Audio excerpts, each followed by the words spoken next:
All right. Thanks, everyone, for joining.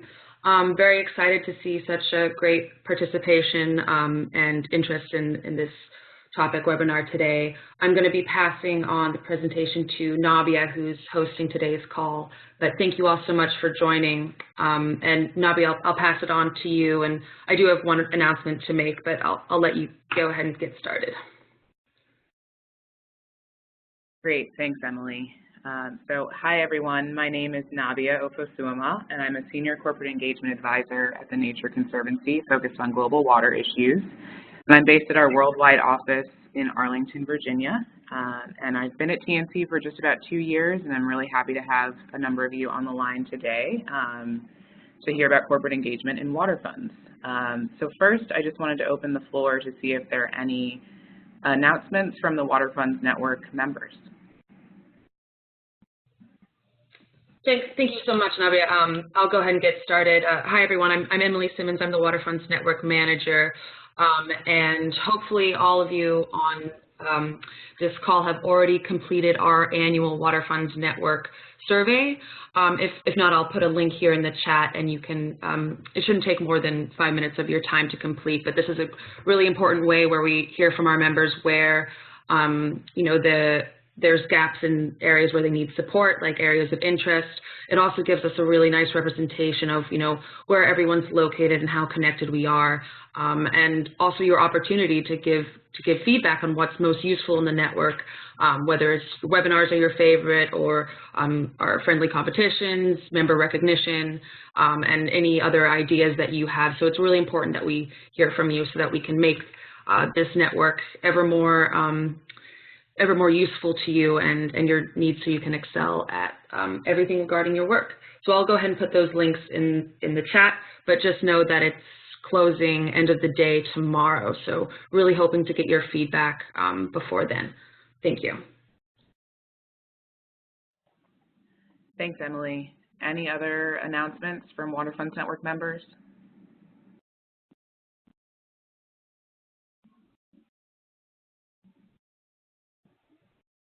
Okay, great. Well, thank you, Emily, for that. So moving into the topic of today's webinar, today we will provide information on best practices for engaging companies in water funds, including case studies, global trends, and resources.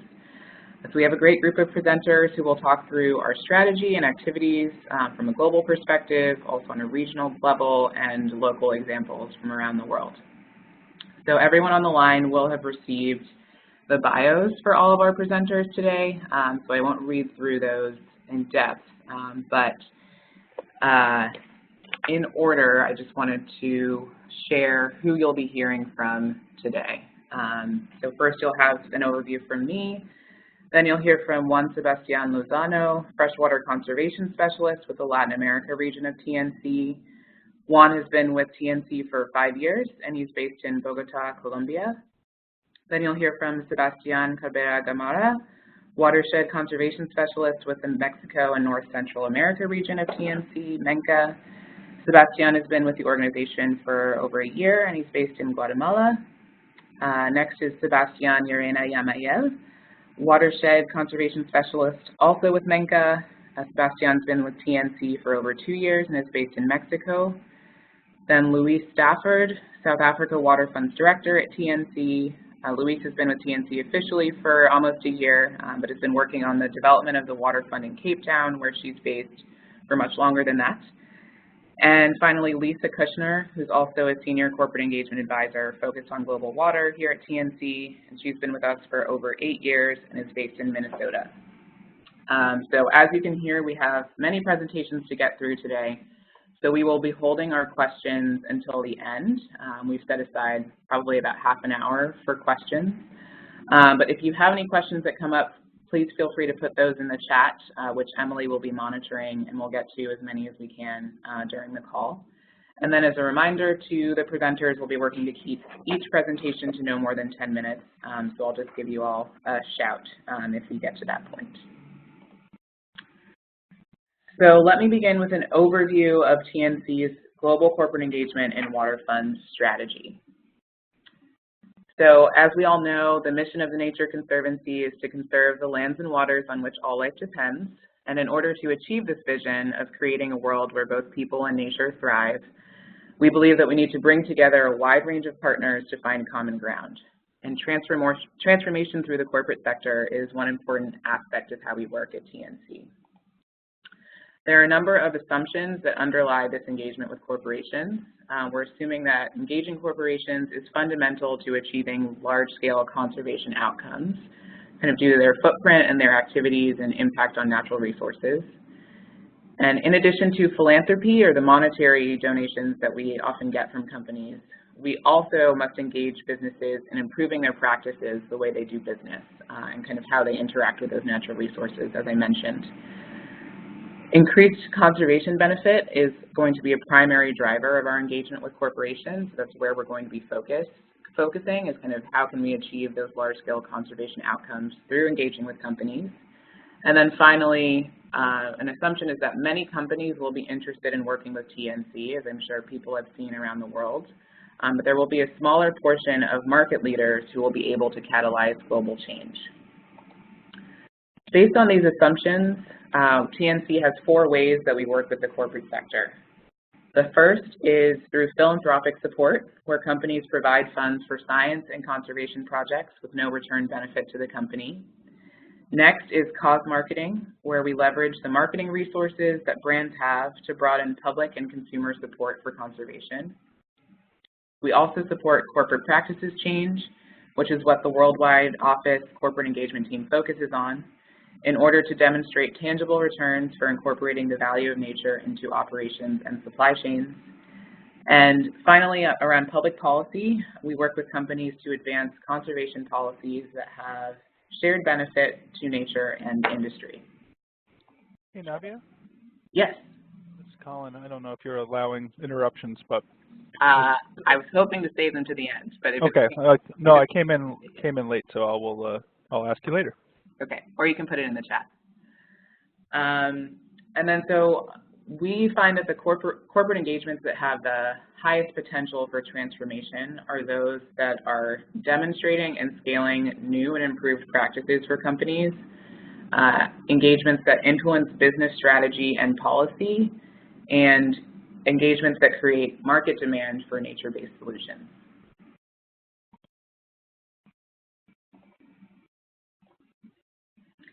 So what are the drivers of engaging corporations in our water programs? Corporations have significant influence over water use and management. They require a consistent supply of good quality water for operations, and they're thinking about managing their water-related risks. And those can be physical, regulatory, reputational, or financial risks. On top of this, there are many reasons why a company might want to work with an organization like TNC on water issues, and I've listed a number of those here, just from what we've seen in our engagements with companies. A lot of companies are doing water risk assessments. They're moving beyond their 2020 goals that they may have set and starting to think about goals for 2025 or 2030 in line with the Sustainable Development Goals. They're thinking about consumer preferences for companies that are environmentally friendly. There might be pressure from investors or through required disclosures or reporting that they have to submit. They also might be interested in the business case for a nature-based solution. So is there a way that they can have a tangible return or a benefit from supporting nature-based solutions as well? Or interested in understanding what's the context that they're operating in, how can they support very locally based water programs. That's and a focus that more and more companies are shifting towards as they're kind of understanding water issues. So this is where we see the Nature Conservancy coming in at an intersection with our mission to secure water for people and nature and kind of addressing these drivers and the risks that corporations are seeing. Where we are seeing the most direct overlap is in our water security programs. So activities around influencing land management, investing in green infrastructure, promoting good water governance, supporting science-based decision-making, replenishment programs, which we'll hear about a little bit later today, and improving water efficiency in the supply chain are examples of ways that TNC and corporations can jointly support activities that are mutually beneficial to our mission and to these drivers for companies. So water funds are obviously one of our water security strategies that have been of interest to companies for quite some time. And so to date, we have over 100 companies that have contributed $38 million to TNC water funds. So in terms of our global corporate engagement water fund strategy, the global and regional water funds teams worked together earlier this year to crystallize our theory of transformational change and our strategy under the shared conservation agenda. And I put that here. This is our strategy framework, which kind of lays out how we aim to scale water funds around the world. Corporate engagement is seen as being one of those foundational functions and portfolios that cuts across all pillars of this framework. And corporate engagement also shows up in the front of the house, so those strategic pillars as well. Under on-the-ground results, companies can provide funds to increase the water fund's footprint. And one example of this is Coca-Cola, which is a company that's provided significant philanthropic support to TNC in over half of the water funds that we have established to date across a range of regions. So really helping us to prove that case on the ground.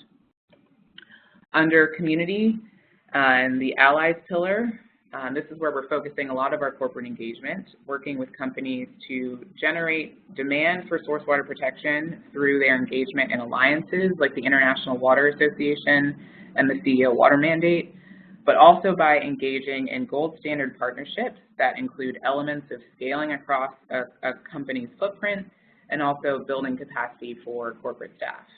So Anheuser-Busch InBev, or ABI, is one example of a company that's recently engaged in a gold standard collaboration with us, where they're looking to support training for their staff and also improve measurement of water funds, so it's something that they could scale across their brewery operation. Under capacity, companies can support TNC's tools and training. So an example is Keurig, who helps support the development of the Water Funds Toolbox. Under policy, companies can use their influence to champion policy change. An example is CH2M, now Jacobs, who helped TNC to lobby for natural infrastructure to be included in the Water Resources Development Act in the U.S. And finally, under water sector investment, influential companies in the water sector can support additional investment in nature-based solutions for source water protection.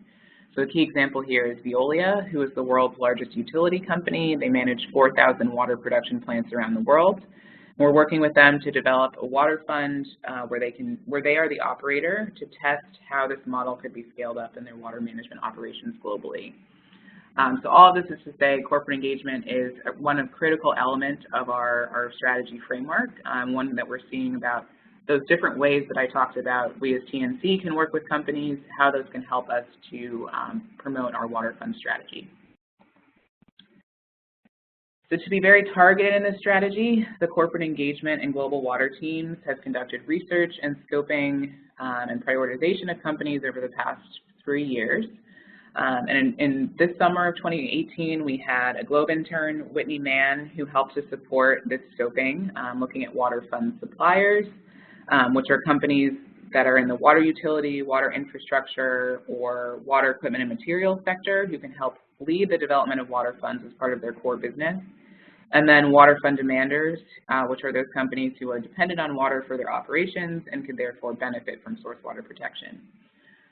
So this summer we looked at a range of variables, including geographic range of these companies, TNC's relationship with the companies, their water goals, their operations, and their footprint, their water footprint, to narrow down the target companies from a global perspective. So you can see the methodologies that we used for the water fund suppliers and the water fund demanders to narrow down this list, starting with a list of about 2,000 companies to identify those that might have the greatest potential for global scale based on these variables.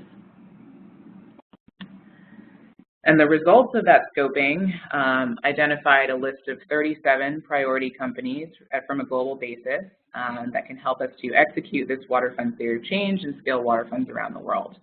And these companies together have a combined revenue of $2.36 trillion and are located in 55,000 locations around the world. So that gives us an indication of why, this assumption of focusing on a few global leaders could be strategic and could really help us to reach the sort of scale that we're thinking about. And then in terms of the key sectors here, and I can share the list of the 37 to anyone who's interested, but the key sectors that we saw are kind of some that we're used to, food and beverage, but others that we have not necessarily worked with as much. And there were other sectors to watch that were kind of on a slightly lower tier, including electronics, technology, and automobiles. So some of those sectors that we've started to engage with a little bit more on water issues and water funds. So that provides just a global perspective and overview of how we're thinking about corporate engagement in water funds. And again, I'm happy to take any questions at the end or in the chat or at any other time. So next we will hear from Juan Lozano for a regional case study in Latin America. Well, thank you, Navia. Can you all hear me? Yes. Yes, great. So if you go to the next slide. So thank you all. I'm going to talk about two projects that we're managing from the LAR water team. These two projects are replenishment projects, and we're going to talk about that during the presentation. So we have these two projects, one with PepsiCo and one with Coca-Cola. As you can see, both projects, well, one is called, the one with PepsiCo is called Water for the Planet. The one with Coca-Cola is called Water for the Future. So you can imagine the hard time we're having not mixing up the names of the projects with their partners because they're very similar. If you go to the next. So what do we do in replenishment projects? Next. So we have the strictly technical explanation for what we do, which is we implement conservation and restoration actions in watersheds that provide water to large cities in order to promote infiltration by reducing runoff. In consequence, we aim to facilitate water storage in the soil that will maintain healthy hydrological processes during dry seasons. Of course, these technical terms are not very popular and they're not best sellers. So how we describe the project with our partners is we want to give back to nature the water used by companies in their production of goods to make it available again for humans, plants, and animals. That's how we describe our projects, our replenishment projects specifically. Next. So I'm sure all of you are familiar with the concept of water footprint, but in case you're not, the water footprint is a measure of humanity's appropriation of fresh water in volumes of water consumed or polluted. The Water Footprint Network, which is the organization that works with water footprint specifically, divide water footprint in three different categories. The first one is green water footprint, which is related to the water consumed, which is relevant in water consumed to agricultural and forestry products more generally. The blue water footprint is related to the water use that is incorporated into the products or that is used in the direct production of those products. And gray water footprint is more related to the water needed to assimilate the pollutants or contaminants that are a result of this production. So what we work with, so if you go to the next.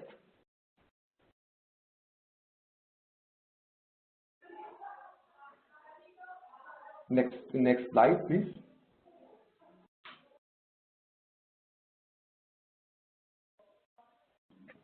So if Go ahead. Okay. So just as an example of one of what each of these water footprints mean, I'm going to refer to the production of beer, for example. So to produce 1 liter of beer, we need 298 liters of water.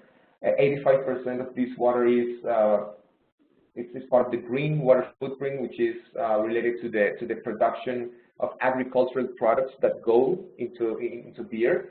And only 15% is a combination of blue water footprint and gray footprint. So if you go to the next, with these companies, with Coca-Cola and PepsiCo in replenishment projects, we agreed that we are gonna give back to nature only the equivalent to the blue water footprint. We're not working to the green water footprint. We're not working with the gray water footprint.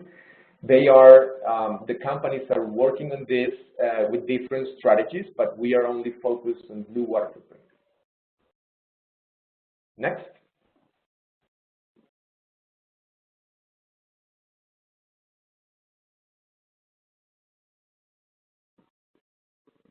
So this graph represents what we aim to do with our replenishment projects. So we want to increase or protect vegetation, and we know that this protection or restoration reduces runoff, which promotes more infiltration. So we always aim to increase native vegetation in order to also report co-benefits associated to biodiversity. But in general terms, we are aiming to protect or restore vegetation so we can reduce runoff and increase infiltration.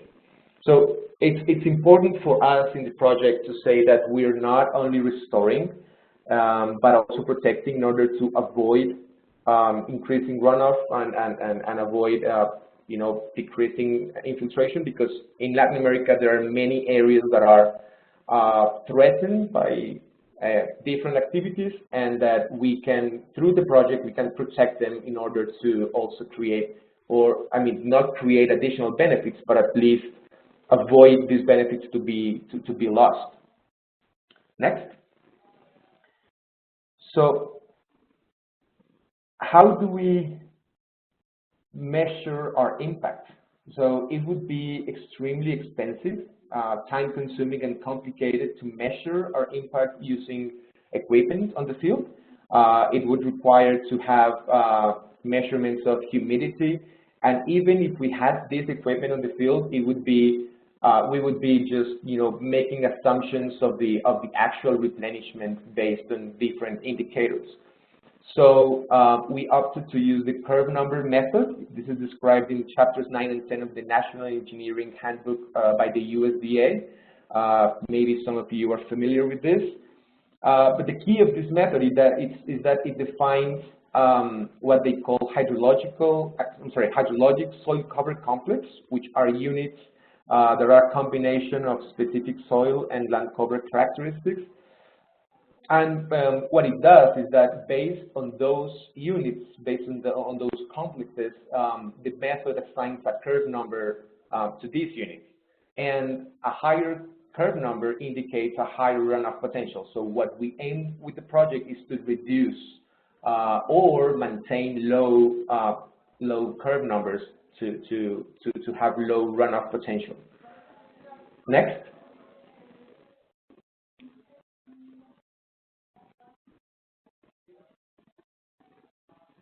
So what we have here is a table describing depending on the type of cover and depending on the type of soil, which are the curve numbers. So if you go down in the table, you will find that the numbers are lower, of course, depending on the soil type as well.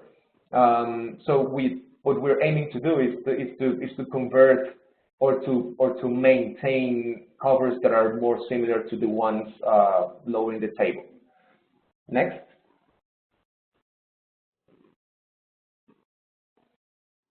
So what you see here is a graph representing how the curve numbers work. So if you see the curve that it's represented by a curve number of 100, if there's 1 inch of precipitation, you will have 1 inch of runoff.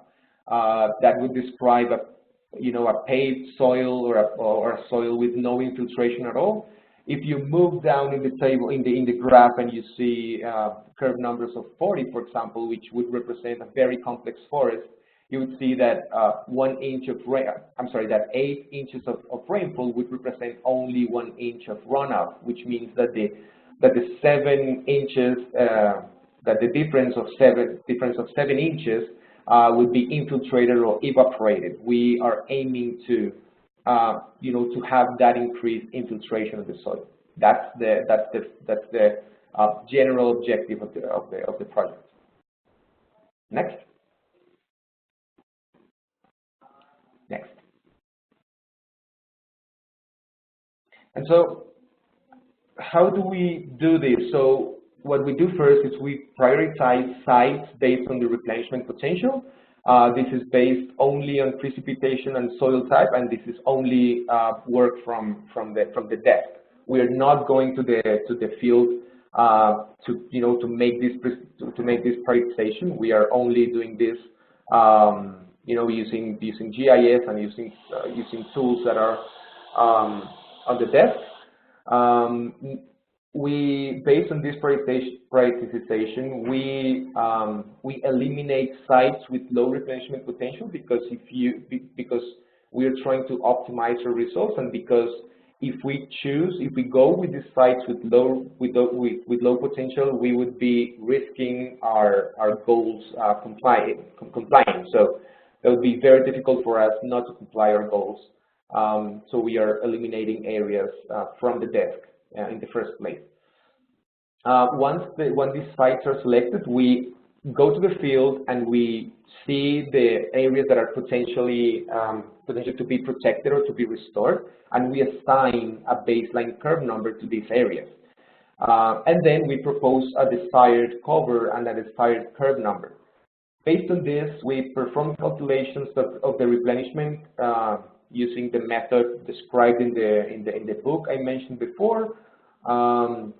And based on these results, we create, we first in the field, we engage with landowners, we sign conservation agreements, we sign compensation agreements because landowners are basically giving the rights of their land to us, to do these conservation and restoration activities.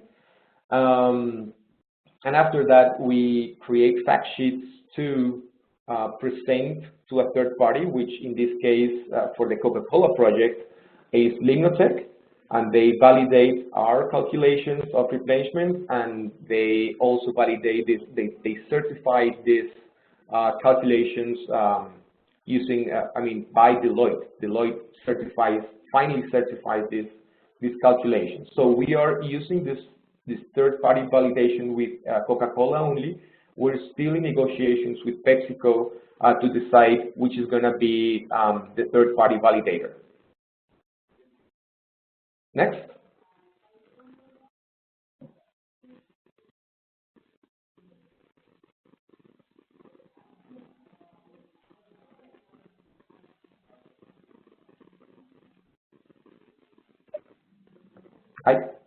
Can you see that? Next.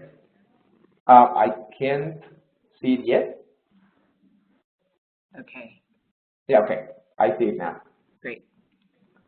So far the results of the projects are, with Coca-Cola, we are working in 6 countries. It's important to say that every site of these 2 projects are inside existing water funds or at least planned water funds. So we have been strengthening 10 water funds in those 6 countries. We have an agreement signed with Coca-Cola to 2020. This one started in 2013. So far, we have implemented 4,923 hectares of conservation and restoration. Those results are to 2017, which are the last approved and validated by Lignotech. And we are expecting to have a total of 5,371 hectares to 2020. We have more than 5.4 million cubic meters replenished to 2017, and we are expecting 5.6 million cubic meters to 2020. And the project has raised more than $12 million. For the case of PepsiCo, we are impacting 5 countries and 6 water funds in those 5 countries. We have an agreement that started 2 years ago, and that will go until 2023. We have 265 hectares of conservation and restoration. That's to 2017, and we're expecting 776 hectares to 2023.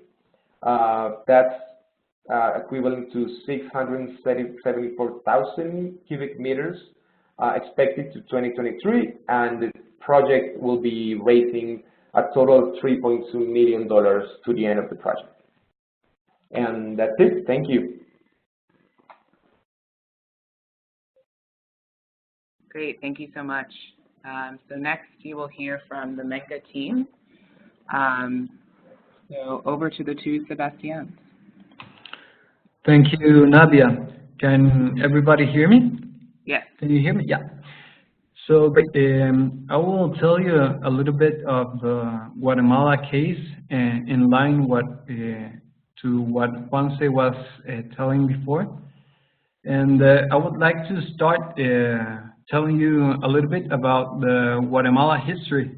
Can we go to the next slide? Actually, the name of Guatemala comes from the Nahua language word Cuauhtlemayan. This word means the land of trees. If we think about Guatemala, Guatemala is a really green country, and it's known for being green. This is due to its tropical weather that is characterized by having plenty of rainfall. In the image, you see Guatemala City Valley.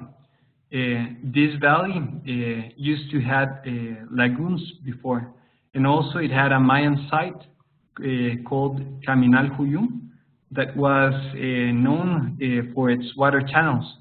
So historically, the city has a long history of having plenty of water. Nowadays, there is no lagoons in the city. We still have plenty of rainfall, but water has become scarce. And this scarcity is due to different reasons. It's not that we are missing water, it's that we don't have that much access to water. The reasons of water scarcity in the city are due to mainly to demographic growth, the expansion of the urban frontier, and a heavy deforestation of water recharge areas in the Guatemalan metropolitan region. As a fact, right now, Guatemala metropolitan region has more than 4 million inhabitants, and the current trends point to a continuous growth, implying an increase in the demand of water resources and higher water security risk. Next, please. Some facts of water in Guatemala City is that the city gets its water from wells and rivers. Approximately 80% of the water comes from wells, and the rest 20% comes from rivers. If you see the graph, the first graph, we can see one of the problems that the city is facing, and that's the overexploitation of aquifers. We can see there how, for example, in 1965, water was found at a depth of 450 feet, and since 2010, water is being found deeper than 2,500 feet.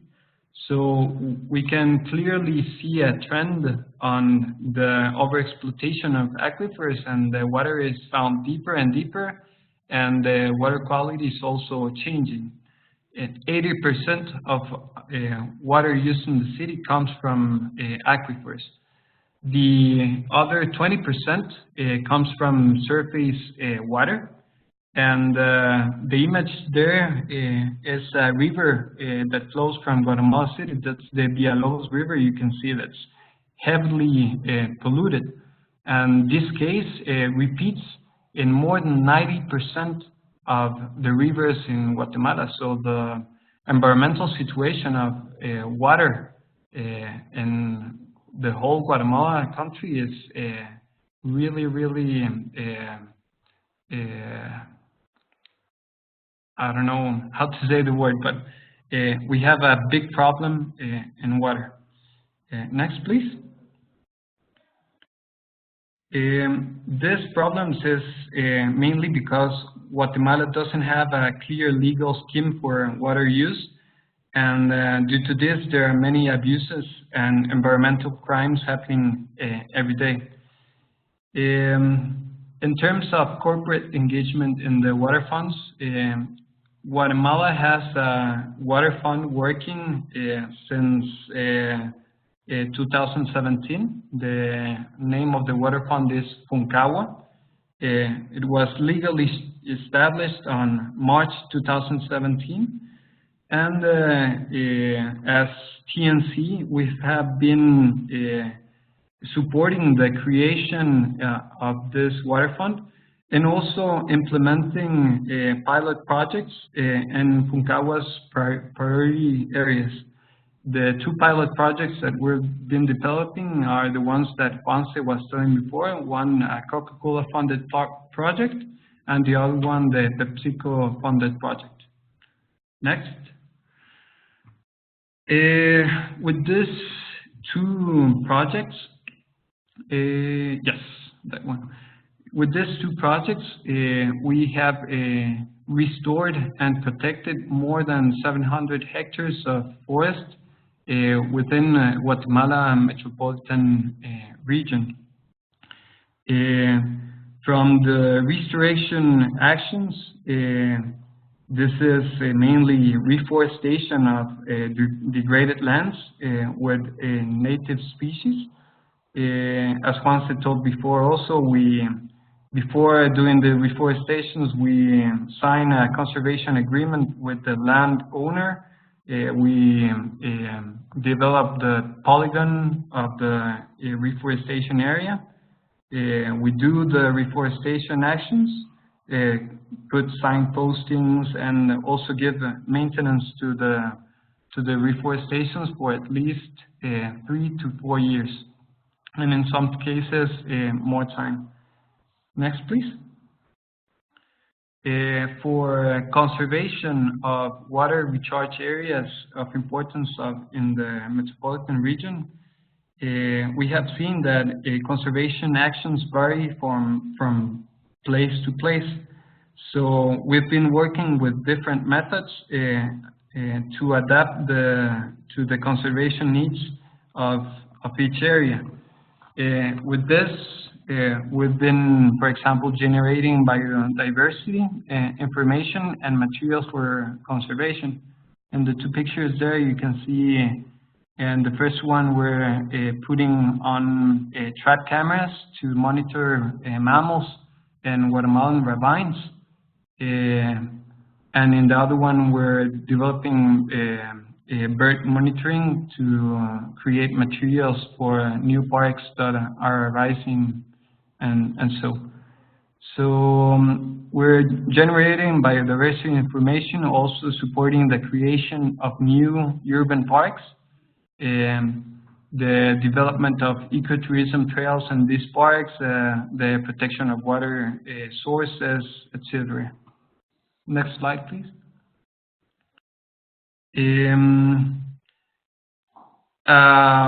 Interesting fact of Guatemala City is that 42% of the city's territory is composed by ravines, and these areas shamefully have been trapped in a vicious cycle of abandonment and pollution, and have been like excluded from the urban dynamics. So right now we're working with other institutions and a social movement called Barranqueros. Barranqueros is a social movement that comes or gets its name from the Spanish word for ravines, that is barranco.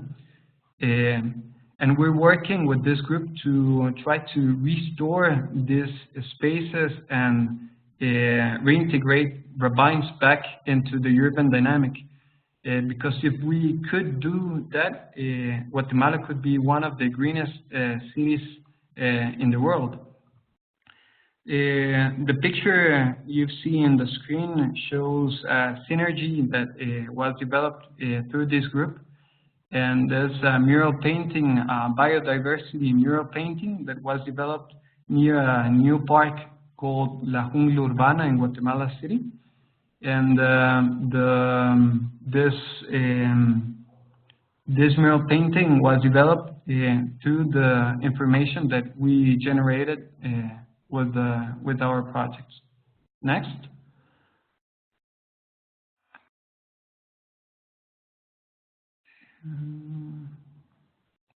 Nadia, could you change to the next slide, please? Can people see that? I don't see any change, but I can continue. So on the last slide of my presentation, we see an image.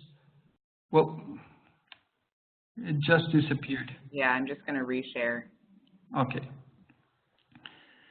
So as I was telling before, we're working to restore and reintegrate ravines back into the urban dynamic.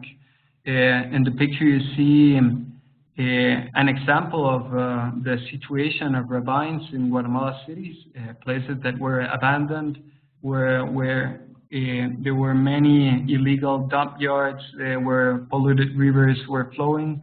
And with our projects, we're eliminating illegal dump yards, working on restoring, reforestating in these areas, doing participatory mural painting things to restore these places back to the urban dynamics. So these actions are not only generating direct impacts for water security in the city, but also generating impacts in the people's quality of life and perception of life, because it's really different to cross through a bridge and then go to illegal dump yard to go to work than to go through a park.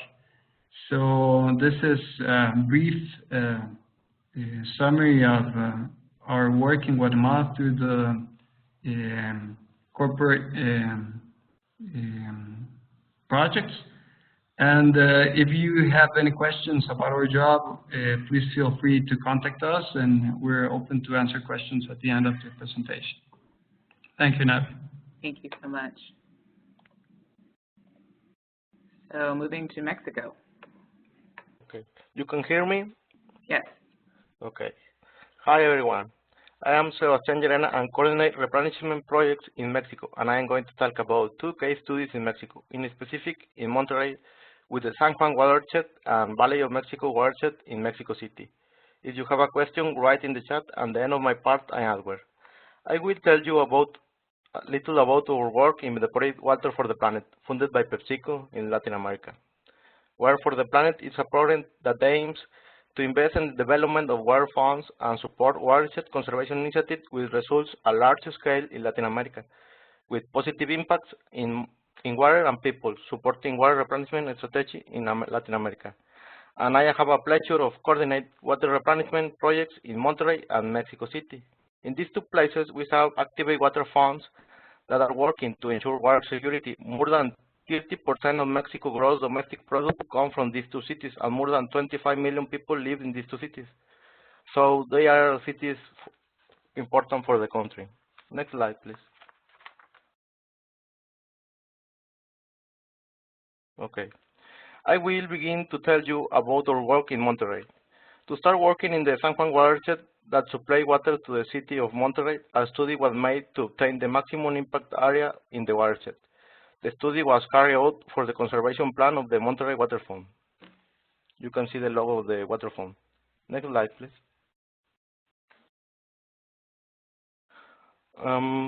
For this project, the PepsiCo plants were located. You can see the red marks in the map on your right. And then with the local partner, we select activities to be carried out within the maximum impact area.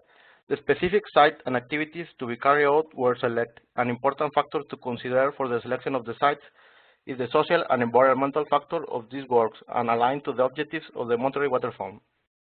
Next slide, please. Okay. One of the natural restoration and conservation activities selected was reforestation, mainly with pines. In addition, we also carry out forest protection activities by making fiber lines and facing areas with a history of overgrazing of cows. It was also worked with sites that suffered a forest fires in the past. In this place, the all of vegetable material resulting for the fire was accommodated according to the law to decrease soil erosion and promote natural revegetation. Later, these sites also fenced to control grazing of cows. The stone dams were made to control the gullies, and also signposting were placed alluding to the project in all of the sites we work. Next. Okay. In the social aspect, the project has also benefited more than 30 people with the temporary jobs. The local economy was activated by buying plants from the local nurseries and some other necessary inputs to carry out the works. Before starting work, training sessions were carried out with the people involved them in the project, generating awareness in the people of the communities about the importance of nature. Another important aspect is that there has been visits to the sites by employees of PepsiCo, involving them in the project. A photographic monitoring is being carried out every year to take evidence of change in the sites. The reforestation are carried out during the most intensive rainy season of the year, and native species were used. At present, assessment of biological diversity, carbon capture, and other environmental conditions of the sites are being carried out to understand the ecological condition by a local college. Next slide, please.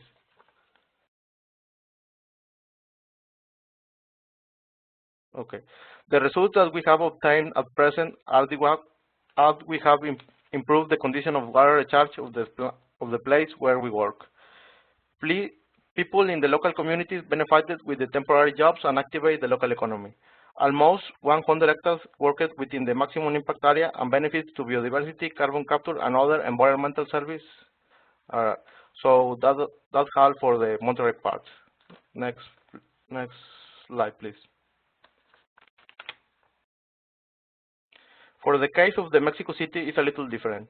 We are working within the Valley of Mexico watershed aligned to the objectives of the water fund. The works are being carried out in the areas of the greatest interest for this water fund. It is also the place that supplies water to the PepsiCo plants. You can see the logo of the water fund in the slide. Next, please.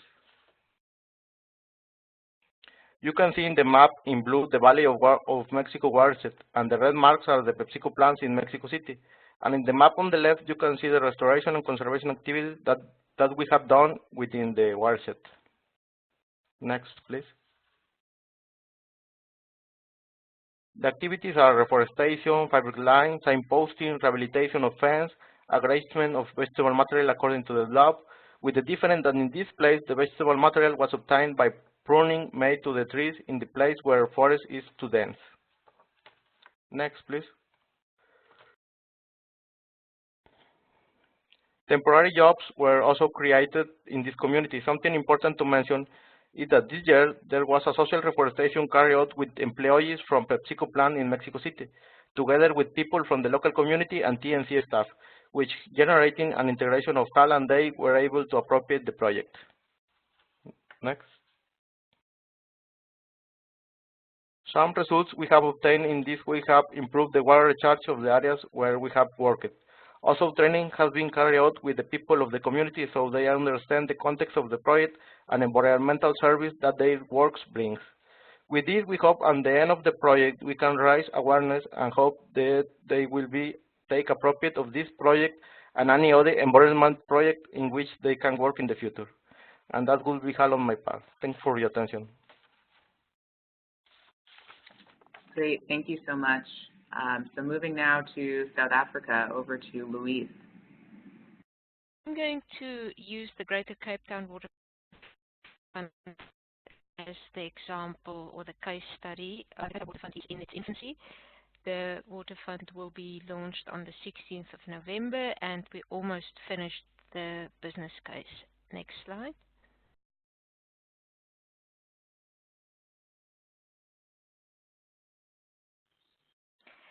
During the early stages of working on the water fund, we formed a steering committee, and steering committees by nature should be quite small, but because of the three tiers of government, all playing a role in water in South Africa.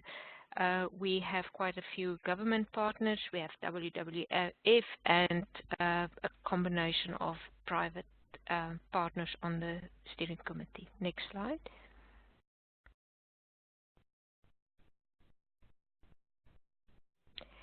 So when we, during the early stages of the Cape Town Waterfront, when we started thinking about who the corporates should be that we want to reach out to, we identified those corporates that are most dependent on water security, and we also then we reached out to them, we presented the Waterfront, and we found that on average we did 3 to 4 engagements before the corporates really showed interest. And one of the key catalytic interventions is, or something that's catalytic to gain interest from corporates, is demonstration projects, and I'll talk a bit more about that. Next slide.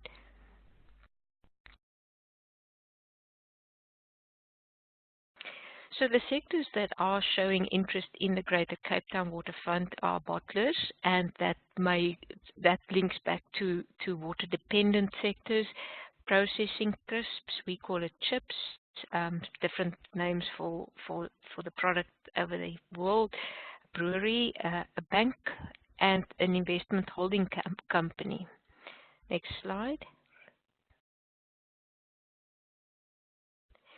So one of the things we found important is to talk to the corporates about the project. They are interested in the projects and the work they are about to invest into, and we use this is an example of our pilot project in the Greater Cape Town Waterfront, which is a managed aquifer, so it gets recharged by rainwater and treated household water.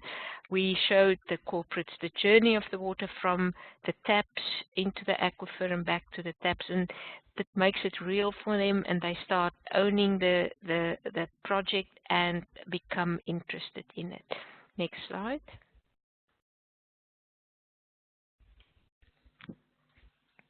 So when we look at what interests the corporate sector, in the case of the Greater Cape Town Waterfront, is the benefit to women, the replenishment targets, and that's been referred to quite a lot in this during the webinar by the previous speakers.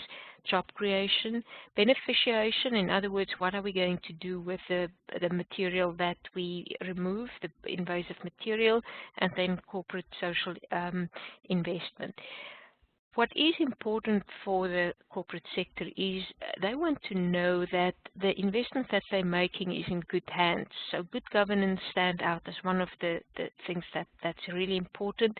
Other thing is sustainability, inclusivity. They want to become part of the solution, and that's why it's important to select the right partners right in the beginning, or the corporates reach out to those corporates that are water dependent, because they become part of the solution. Branding is important to some, others less important, but they want to show, and they have to show what they do for water security, and then mitigating risk. And you may recall that I said that we have a banking sector involved in the Greater Cape Town Waterfront, as well as the investment holding company, and both those corporates, they are their clients are the agricultural industry. It's big water users, and water users, clients that are dependent on water security. So by getting involved, help them to mitigate risk for their corporates. Next slide.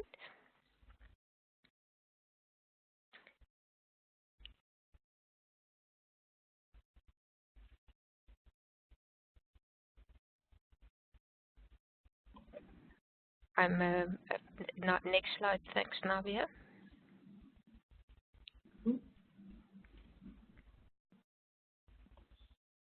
Maybe it's a bit slow on my side.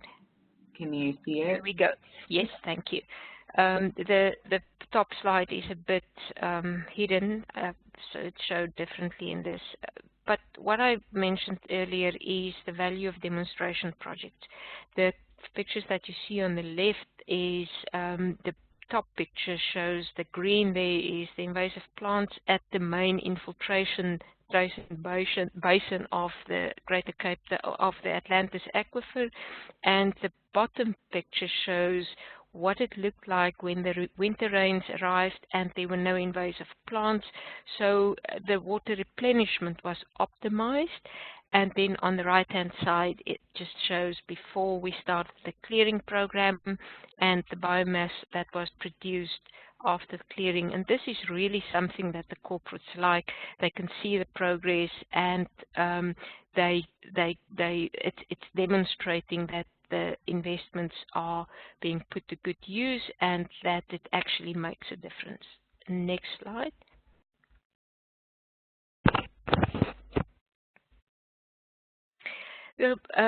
Corporates also, it's good for the brand. They like to demonstrate contributions. This is an example of the Coca-Cola GTF. That was our first corporate that bought into the Cape Town Water Fund. How they used the water fund to show their contribution to women in water, as I mentioned, is important, and sustainability. Next slide.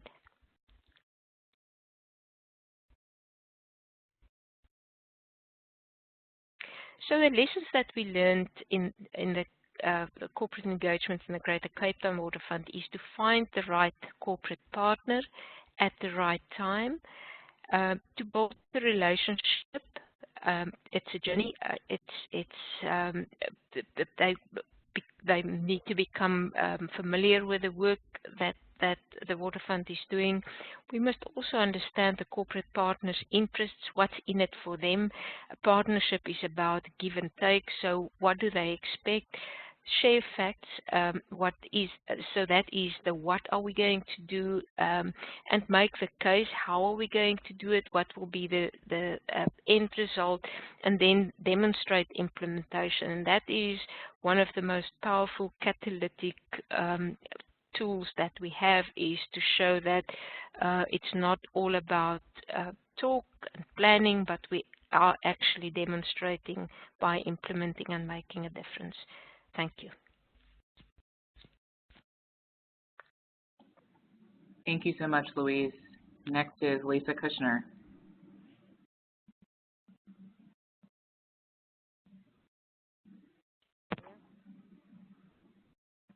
Hi, Lisa. I can hear you.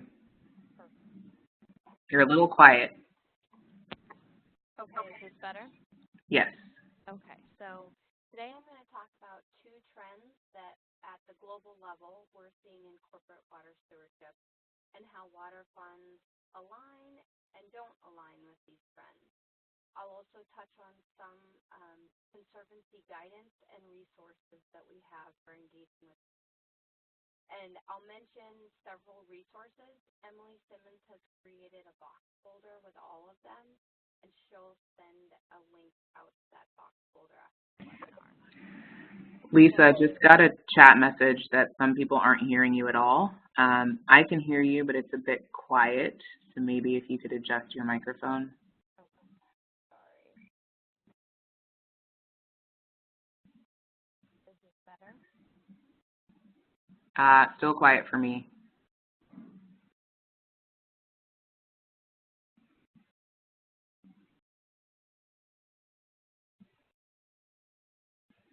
And just for those who couldn't hear Lisa, she was just giving an overview of presenting a couple of trends in the corporate sector, but then also some resources that are available to people within the Conservancy, and there will be a folder with those resources that we'll share afterwards. Nabi, is this better? Can you hear better now? Much better. Thanks. Okay.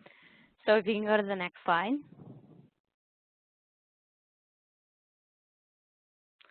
So the first trend that we're seeing at the global level is companies setting a water replenishment or water balance goal. Juan, Sebastian, and Louise touched on this during their presentations. So about 8 years ago, Coca-Cola was the first large company to announce a commitment to replenish the water used in their beverages, and to do this by investing in water protection or restoration projects, natural infrastructure, water sanitation, and access projects. And so the idea behind water replenishment or water balance is to measure the amount of water that these investments put back into a system or improve a system, and then have those water volumes offset the amount of water that a company uses in their beverages or in the making of a product. You know, each company sets up this goal a little bit differently. And so Coca-Cola met their initial goal last year, and they're now considering round 2. So we really saw Coca-Cola set off a wave of these commitments. We've seen many other companies in the food and beverage sector make similar commitments, and this replenishment methodology is also spreading to other sectors like technology. Intel has made a recent commitment, and we also see other companies considering this or about to announce this. And so the water replenishment approach, like all things, has pros and cons. On the positive side, it holds a company to a specific commitment, and it can be measured. It also leads to investment, sometimes very considerable dollar amounts, into environmental projects. When Coca-Cola made their original goal, I don't think they understood how much it was going to cost to meet that goal. And so we've seen some real investment in these projects. Also, if the replenishment projects are performed within the context of collective action and towards a larger watershed goal, they can really contribute to the basin-wide improvement that we're aiming to achieve through water funds and other mechanisms. But water replenishment frameworks also have some downsides. We all know that we can't make more water, and there's no real way to offset water usage or water impacts. The methodologies that have been developed to measure these projects aim to strike a balance between scientific rigor and sort of ease of use and cost and time efficiencies. And so everybody has different opinions on how well of a balance the methodologies achieve. If there isn't also a company commitment to consider the local context of water and to invest in the area where the impact is occurring, the investment can look like a random act of conservation that doesn't address the real problem.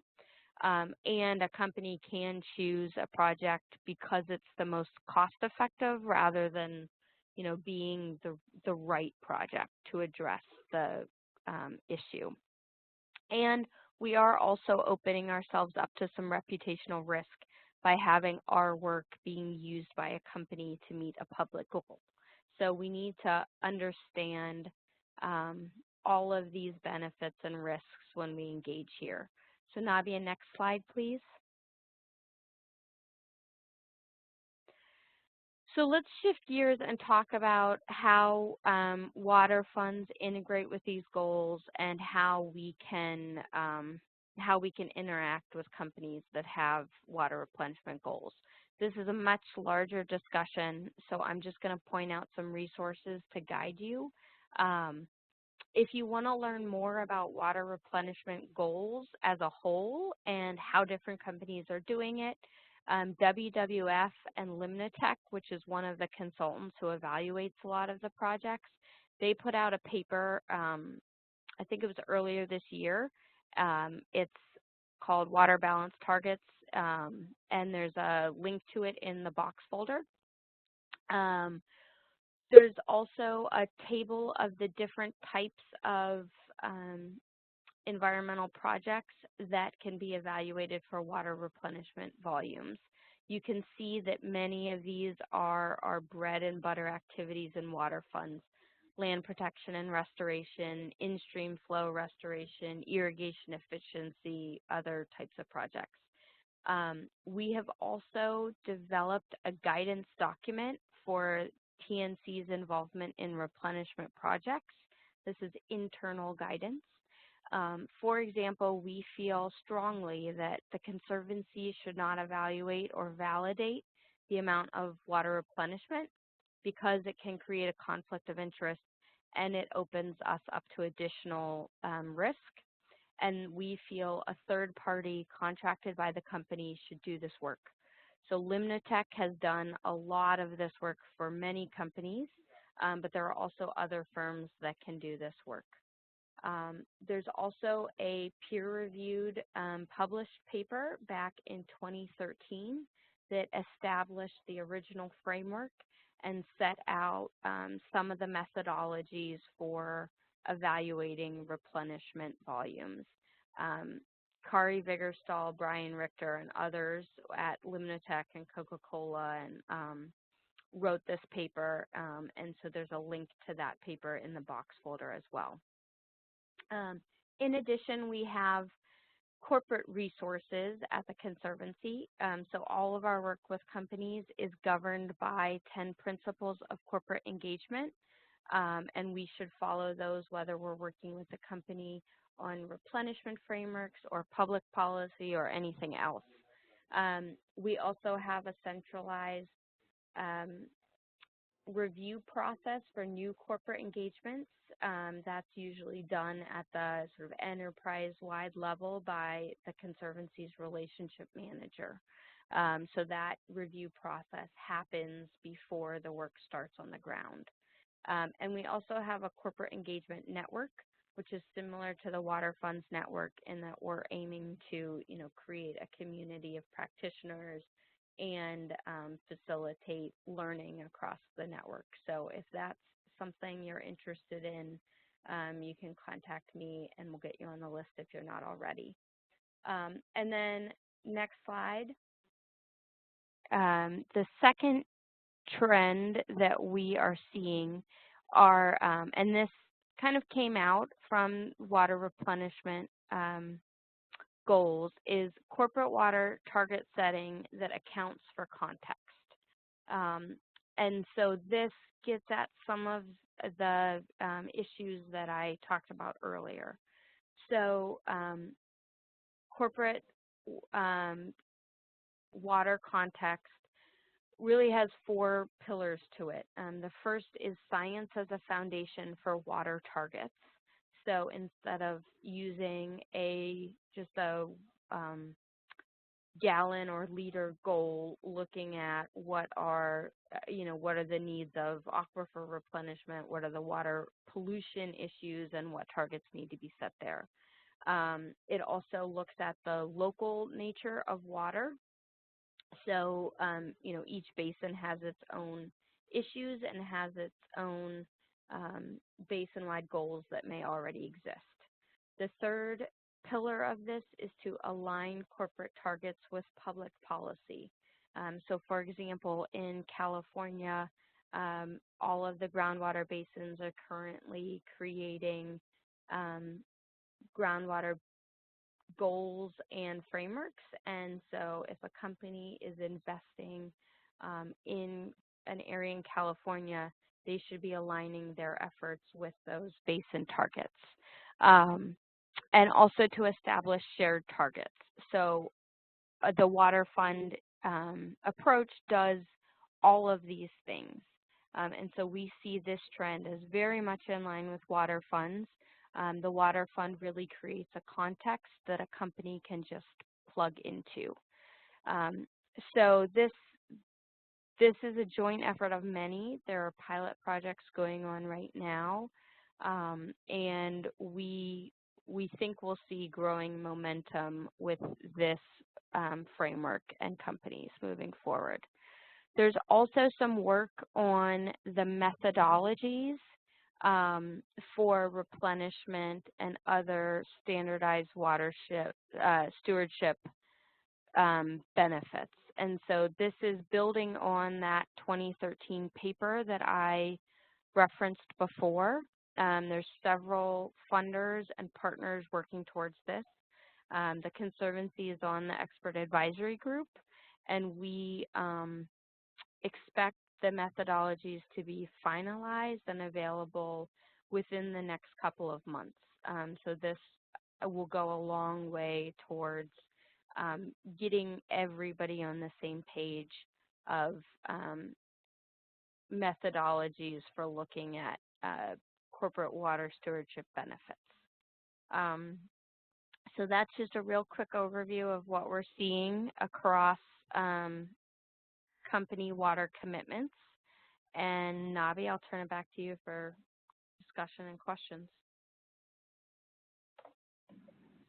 Great, thanks so much, Lisa. So I see a number of questions coming through the chat. I just want to check first if Colin Apps is still on the line, since he did have an early question. And if not, I can follow up with him later. Okay, I'll follow up with Colin. So in terms of the questions that have come through the chat, I think we'll go through as many of those first as we can, and then if there are any other questions, and we still have time in the next 20 minutes, we can open up to more discussion. So from Nelsa asking for the list of 37 companies that have been identified, happy to share that. And I will just say there, again, that's a focus on companies with global footprints, so companies that are working in many places around the world. It doesn't mean that we won't work with companies who aren't on that list, or sectors that are not included, or things that don't make sense locally. But happy to share that list with those that are interested. Question from Laura, can you further describe the next steps having done the scoping of the new corporations with potential overlap with TNC through water security? Great question. So in terms of the next steps, we've thought about conducting regional assessments, so kind of taking this down to the next level, looking at the regions where TNC is operating and how does corporate engagement look in those places, and could we do a similar analysis for that. And then also having discussions with the internal relationship managers for all of those 37 companies to understand where these companies are. In some cases, we are working with these companies on other things, not on water. So finding out why and kind of if there's an opening to have discussions around water security with those companies. So those are the immediate next steps that we plan to take, and we'll continue to kind of update that analysis as we go. Seems like there was a discussion around the color-specific projects reported by the Water Footprint Network are not scientific consensus. So looking at some of the ISO standards like 14046, and I'm just reading through Carol's notes to see if there's a specific question here. Carol, do you have a question that you wanted to raise here if you're still on the line?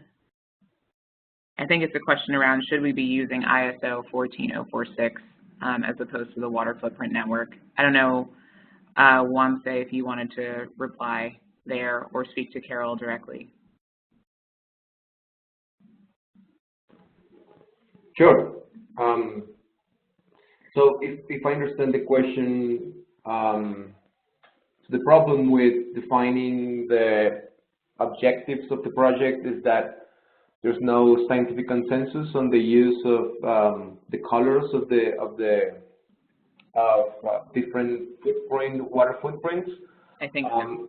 Well, so they know how much water. I mean, companies know how much water they use in their in the production of goods. In case of Coca-Cola, they're working with the amount of water they use that's actually bottled in their products, that is actually incorporated in their products, plus the water they're using in the plants. For the case of PepsiCo, we're only working with plants that produces snacks, so they're not really incorporating a lot of water in their products, but they're using water in the production, in the industrial process. So they know those numbers, and we have agreed to replenish that volume of water. That's not, so that's what I understand is the definition of blue water according to the website. I am not an expert on the, all the science behind or the not science behind the concept, but that's what we agreed with the company. So they are not replenishing water from the production of the agricultural products, so-called green footprint, and they are not replenishing water based on the amount of water needed to assimilate the pollutants as the result of their production. So maybe it was an error from me to define this by using the water footprint definitions, but that's what we're doing with the project. Thank you, Wanse.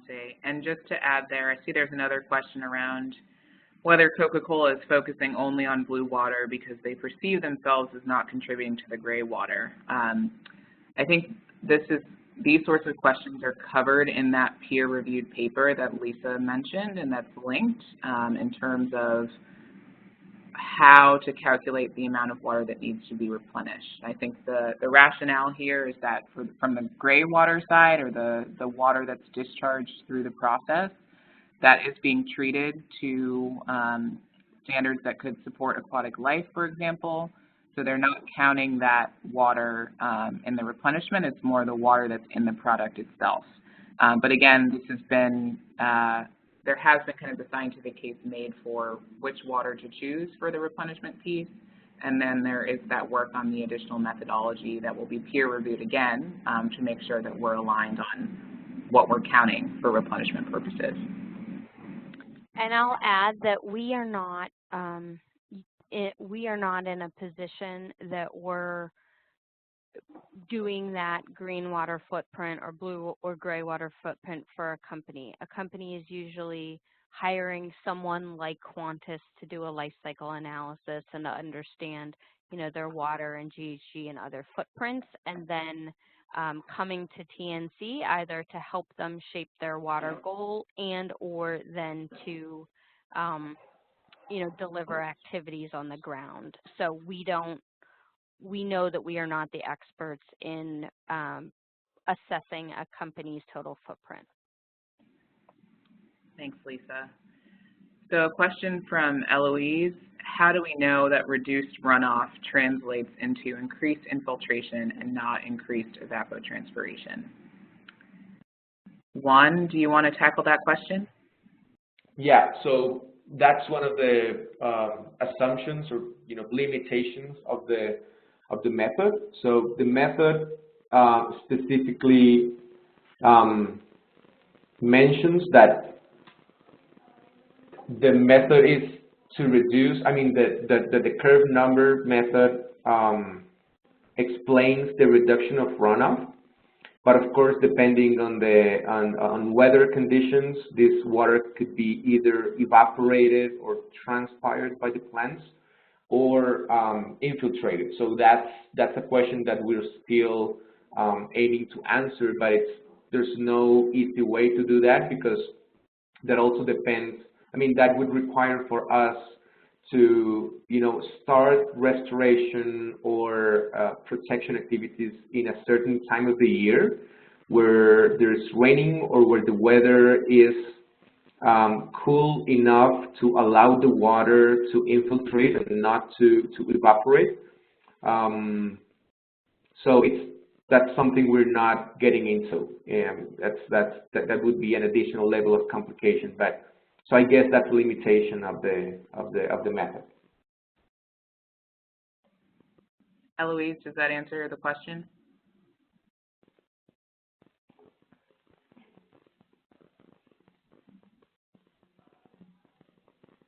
Okay. She may not be on the line. So just scrolling through the other questions in here. A question from Louise on whether replenishment figures depend on rainfall. Yes, definitely. So that's why we prioritize based on rainfall and soil type. from the desk. That's the first step. So we take precipitation maps created by us using local monitoring stations of precipitation, and we take the maps. We also take the soils map. So based on that, we choose the areas with optimal soils, plus the areas with higher precipitation in order to select those areas to go to the field. If we select areas with low precipitation, we wouldn't have the desired replenishment that would actually meet the goals for the project.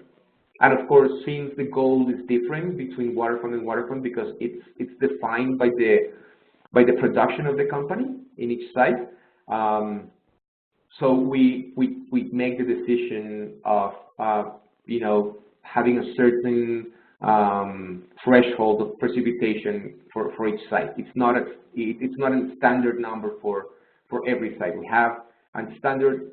We have a specific number, a specific threshold of precipitation depending on the production of the company, on the plant, and on each waterfront or each site. Thank you. Louise, does that answer your question? Yes, thank you very much. It's something that's increasingly, as the Cape Town Waterfront grows, it's something that we're grappling with here. So I'd really like to stay in touch with those, Lisa and Juan, that's been through this, because predicting the targets, because the corporates ask us to give them how much they will replenish based on, in our case, clearing events. But if it's rainfall dependent, then it adds layers of complications. So it's really quite something that I think is very pertinent at the moment. Thank you very much for the answer. Okay, thank you. So it seems like there was some conversation between Henry Bazira and Claudio Clems on the chat around groundwater and monitoring. Claudio or Henry, anything else to add there?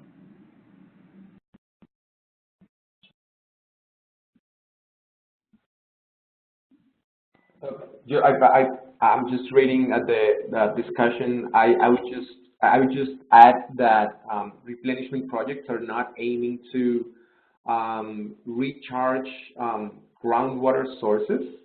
So even, we know that increasing infiltration would eventually and possibly recharge aquifers or recharge groundwater sources. That's not something, that's something that would happen in very specific conditions. So when we communicate the project, we are not saying that we are recharging aquifers or anything like that, because that would be a technical, we have a lot of assumptions on the method that we use, but that's something that we wouldn't accept communicating. We are not saying that we are recharging aquifers, even when we know that that's a possibility eventually.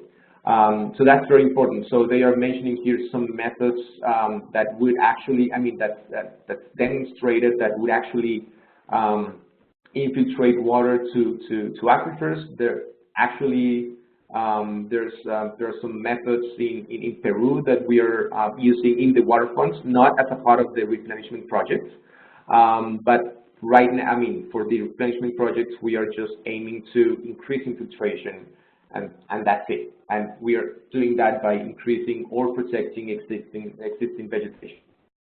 But I think it's an important point to make. Thank you. Claudio? Hi everyone, this is Claudio. Hello. Hi, do you hear me well? Yes, we can hear you. Okay. Yeah.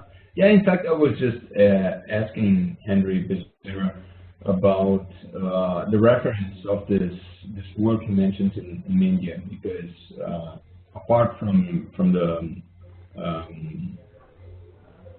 replenishing work, it's something very interesting to see results in the field in 1.5 years, and it's something that I was intrigued and want to see more detail. In fact, I wrote privately, but I think more of us can be interested in this, but that was it. Great, thank you. Hopefully we can get that information. Well, I think I will. Just this is Henry Bazira. Sorry I stepped out when you were probably having a conversation on the questions I raised. Can you hear me? Yes, we can hear you. Yes, this work that I'm making reference to was done by some researchers in India, and the information came through while we were working with the Non-Aligned Movement Science and Technology Center in India. And so we visited some of the sites where they had undertaken bench terracing, and the report was that within 1.5 years, boreholes that had gone dry had recovered and had become usable again. And to me, that was quite an interesting thing, because if you are looking at Guatemala, where they have to dig almost 700 something meters to access water, maybe some of these interventions would be very useful to recover or restore part of their water access, especially the well water. And so basically that's what I can say, and I'll try to see if I can get that information, and probably I just do not know what kind of link I'll use to share with you that information. But if there's a way I can link you up to the sources of the information, I'll be glad to do that. Excellent. Thank you so much. Okay, so just looking at another question, are we interested to promote replenishment projects, or our main focus is to find funding from corporations to create water funds? That's a good question. I think Lisa covered some of this in her presentation. I don't know, Lisa, if you want to take that one.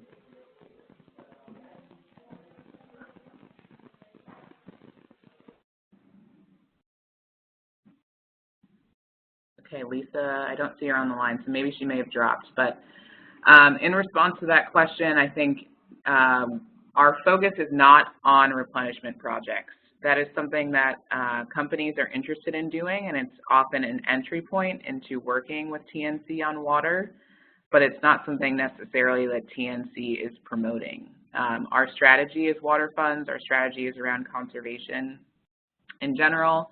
And so if companies are interested in replenishment activities, we encourage them to have those volumes certified by a third party, but want it to be part of kind of a broader framework that's addressing their risks, that's kind of building water governance. And that's why we found that water funds have been a good mechanism that often do end up overlapping with replenishment as well.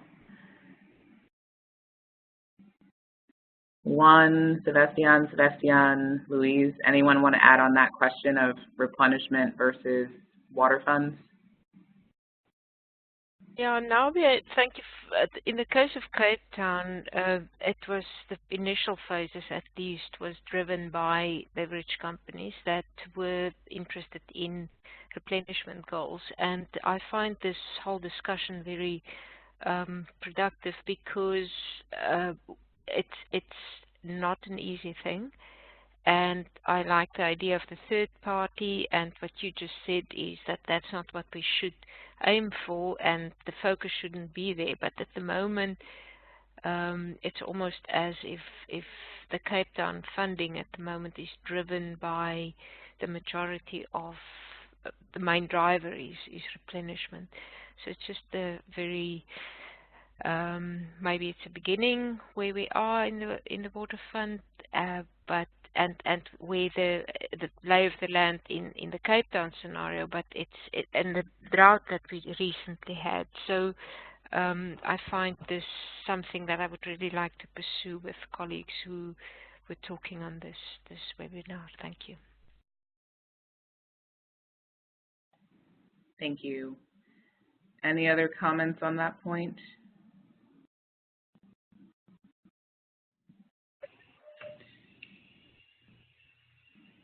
And Nadia, this is Emily. This might be a good time to stop since we're at the end of our allotted time. Excellent. Well, thank you so much. There were a couple more questions in the chat that we can address with people offline. And again, this webinar was recorded, so people can feel free to watch through that and check out the link that Emily can share with all the resources as well. So thank you all so much for your time. Thank you, Navia. And yes, an email will follow to all of you attendees, and I'll repost the link of resources and as well as this recorded webinar once I have it downloaded and uploaded. So thank you all so much. Have a great day. Bye. Thank you. Thank you.